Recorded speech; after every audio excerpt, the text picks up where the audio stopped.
रुख करेंगे। जी हां, बात करेंगे जम्मू कश्मीर की। जम्मू कश्मीर के रियासी जिले में श्रद्धालुओं से भरी बस पर आतंकी हमले में जांच एजेंसियां सक्रिय हो गई हैं।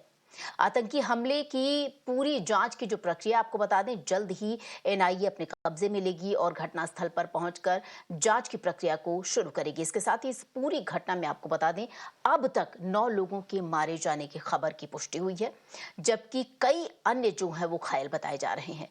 वहीं गृह मंत्रालय के सूत्रों के अनुसार हमले की जांच अब एनआईए द्वारा की जाएगी और अधिकारियों के मुताबिक आतंकवादी छुपे हुए थे।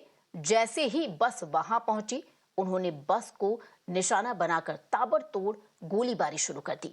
घटना के बाद मौके पर भारी संख्या में सुरक्षा बल जो है वो पहुंच गया, तैनात हो गया और आतंकवादियों को खोजने के लिए सर्च ऑपरेशन फिलहाल चलाया जा रहा है।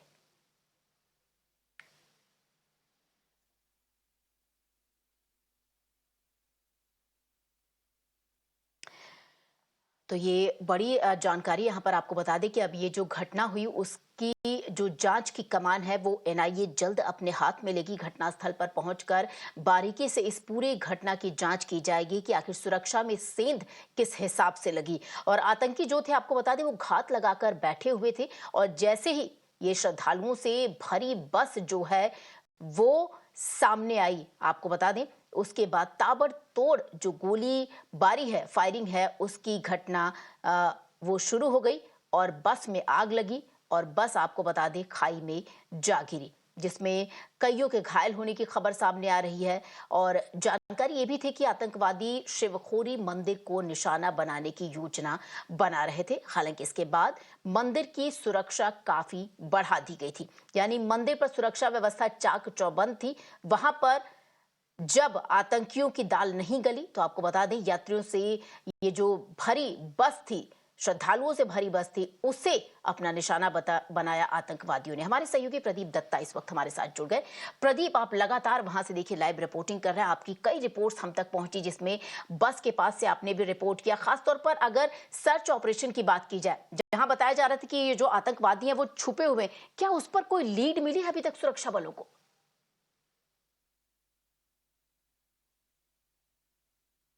देखिए, बताया जाता है ये जो कारनामा अंजाम दिया ये पाकिस्तान के आतंकवादी हैं और ये वही ग्रुप है जिन्होंने मई 4 को रजौरी इलाके में एक इंडियन एयरफोर्स की कॉन्वॉय पे हमला किया था, जिसमें एक बहादुर जवान शहीद हुआ था और कुछ लोग वहां पे जख्मी हुए थे। और बताया जाता है ये वही ग्रुप है जिसने यहाँ पे अटैक किया है। इसको लीड कर रहा है अबू हमजा और इसके साथ अदून नाम का पाकिस्तानी टेररिस्ट भी है। और इन्होंने कल क्या किया है कि कल 6:10 के करीब जैसे ही यात्रियों की गाड़ी वहां से गुजर रही थी, उन्होंने प्रॉपरली रेकी किया था उस एरिया का। ये वेल प्लान्ड ऑपरेशन था और ये ब्लाइंड स्पॉट है, क्योंकि इससे पहले एक सीसीटीवी कैमरा है जिसमें उस बस की तस्वीर कैद हुई है, लेकिन ब्लाइंड स्पॉट पे आके कलवर्ट के नीचे छुप कर बैठ गए। और जैसे ही बस आती है, एक आतंकवादी आता है जिसने की मिलिट्री कैमोफ्लेज जैकेट पहना हुआ है और वो गाड़ी को रोकने की कोशिश करता है। जैसे गाड़ी रुकती नहीं है, उसके बाद वो फायरिंग करता है। एक गोली जो है ड्राइवर को लगती है, ड्राइवर गाड़ी पर नियंत्रण खो बैठता है और गाड़ी खाई में चली जाती है। और उस वक्त लगातार ये फायरिंग करते रहते हैं। M4 कार्बाइन जो कि अमेरिकन कार्बाइन है इनके पास है, और लगातार फायरिंग करते रहते हैं। उसके बाद ये जंगल में जाके छुप जाते हैं। बताया जाता है ये जो आतंकवादी है ये जंगल वॉरफेयर में काफी इनको ज्यादा ट्रेनिंग और महारत हासिल है। उसके साथ साथ ये लगातार जो है कारनामा अंजाम देने के बाद जो गुफाएं हैं वहां पे जंगल में, वहां पे जाके छुप जाते हैं और चूहों की तरह बिल में बैठ जाते हैं और उसके बाद फिर से निहत्तों को टारगेट करने की कोशिश करते हैं। देखिए आप, ये जो कारनामा उन्होंने अंजाम दिया है, जो ये निहत्तों को मारने का उन्होंने कारनामा किया है, जो ये बुज़दिलाना हरकत है, ये उस समय होती है जब प्रधानमंत्री नरेंद्र मोदी राष्ट्रपति भवन की ओर जा रहे थे, जब वहां पे ओथ सेरेमनी चलने वाली थी और पूरी दुनिया की निगाहें उस ओथ सेरेमनी पर थी। हमने देखा कि कितने ज्यादा ममालिक के वहां पे लीडर आए हुए थे उस ओथ सेरेमनी में हिस्सा लेने। बेसिकली आतंकवादी चाहते थे ये एक पैगाम देना कि जम्मू कश्मीर में स्थिति अभी भी सामान्य नहीं है, और दूसरी चीज यहाँ पे एक भय का माहौल क्रिएट करना चाहते हैं। और प्रदीप, इसी से जुड़ा मैं आपसे एक सवाल और करना चाहूंगी प्रदीप दत्ता, की जिस तरीके से ये खबर सामने आ रही थी कि इसी घटना पर अब जो राज्य के एलजी हैं, आपको बता दें, उनके द्वारा एक हाई लेवल की बैठक बुलाई जाएगी। वो बैठक, अगर मैं गलत नहीं हूं तो 12 बजे के आसपास शुरू होने वाली थी। क्या उस पर आपके पास कोई डिटेल में जानकारी है?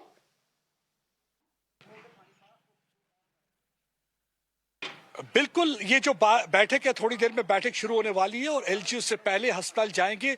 जख्मी जितने भी लोग हैं उनसे मुलाकात करेंगे। और क्योंकि प्रधानमंत्री लगातार इस सिचुएशन को खुद मॉनिटर कर रहे हैं, कल लेफ्टिनेंट गवर्नर ने एक मैसेज में बताया कि किस तरीके से प्रधानमंत्री की तरफ से उन्हें कॉल आया और उनने पूरी जानकारी ली और स्थिति का जायजा लिया कि क्या हालत है वहां पे। लेकिन प्रधानमंत्री ने यह भी आश्वासन दिया लोगों को कि जो भी आतंकवादी इस हरकत में मुलविस हैं उन्हें बख्शा नहीं जाएगा। ऐसा ही पैगाम अमित शाह की तरफ से भी आया। इसलिए लेफ्टिनेंट गवर्नर इस समय पहले अस्पताल जाएंगे, वहां पे इंजर्ड से मिलेंगे, उसके बाद आके हाई लेवल मीटिंग होगी जिसमें कि सिक्योरिटी के ऑफिशियल्स भी होंगे और पूरा इस मीटिंग में जायजा लिया जाएगा कि किस तरीके से इन आतंकवादियों को निपटना है जो चूहे की तरह पिछले कुछ महीनों से बिल में छुप जाते हैं, चाहे रजौरी का इलाका हो, पुंछ का इलाका हो, रियासी का इलाका हो। उन्हें किस तरीके से यहां से फ्लश आउट करना है और उन्हें जहन्नुम पहुंचा देना है। तो ये पूरी तरह से एक पूरा प्रोग्राम बनाया जाएगा, एक सिक्योरिटी सिनेरियो डिस्कस किया जाएगा। फिलहाल यहाँ पे 3 pronged ऑपरेशन चल रहा है, जंगल को पूरी तरह से खंगाला जा रहा है, ड्रोन के द्वारा पूरी तरह से नजर रखी जा रही है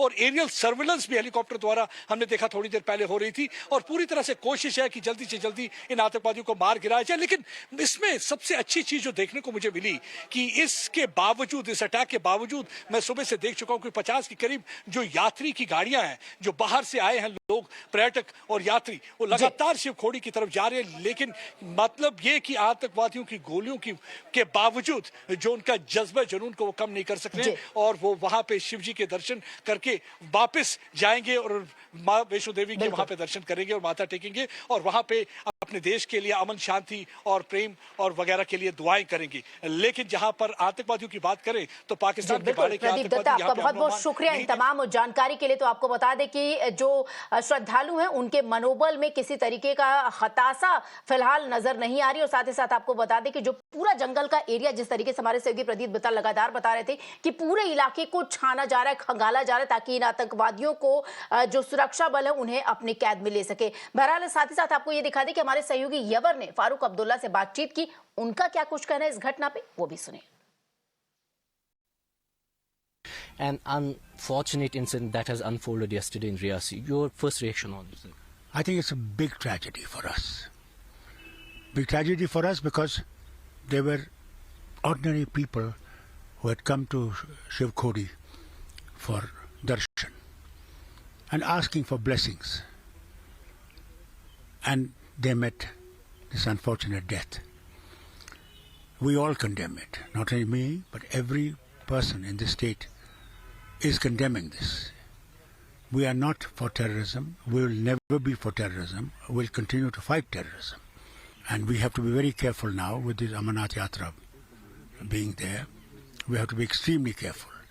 Through your television, I would like to send a message of goodwill to the Prime Minister for his 3rd term. I hope he'll carry the nation together.